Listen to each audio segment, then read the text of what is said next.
Hello everyone. इस lecture में हम बात करने वाले हैं स्पेक्ट्रम की।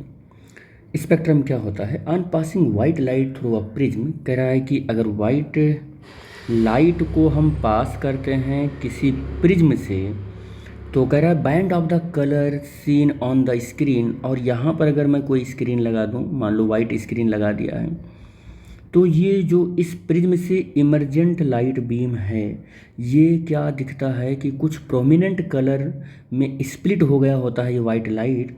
इसी वंडरफुल पैच को ही हम स्पेक्ट्रम बोलते हैं।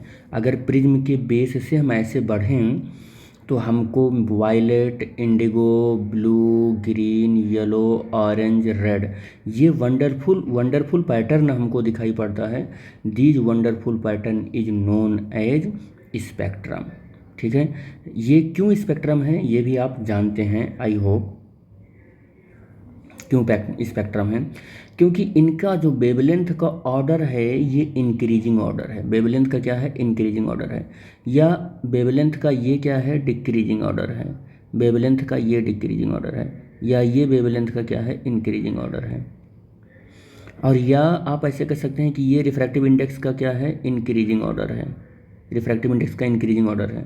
और इधर चलेंगे तो वेवलेंथ का, रिफ्रैक्टिव इंडेक्स का डिक्रीजिंग ऑर्डर होगा। यानी कि अगर रिफ्रैक्टिव इंडेक्स की बात करें तो रेड की कम होगी और वायलेट की ज़्यादा होगी, और वेवलेंथ की बात करें तो रेड की ज़्यादा होगी और वायलेट की कम होगी। तो एक्चुअल में जो स्पेक्ट्रम है वो आपको पता ही हो गया कि ये वाइट लाइट इंसिडेंट हो रही है और first refracting surface of the prism पर ये अपने प्रोमिनेंट कलर में स्प्लिट हुई। सेकंड सरफेस पर और इसकी बैंड बढ़ गई, स्प्लिटिंग का बैंड बढ़ गया।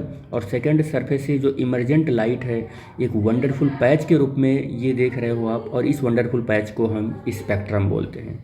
These wonderful patch is called spectrum. इसी को स्पेक्ट्रम बोलते हैं। बस इतना ही सा था इसमें डेफिनेशन। बस हम मिलेंगे नेक्स्ट लेक्चर में। Okay, thanks for watching the video. Thank you बेटा।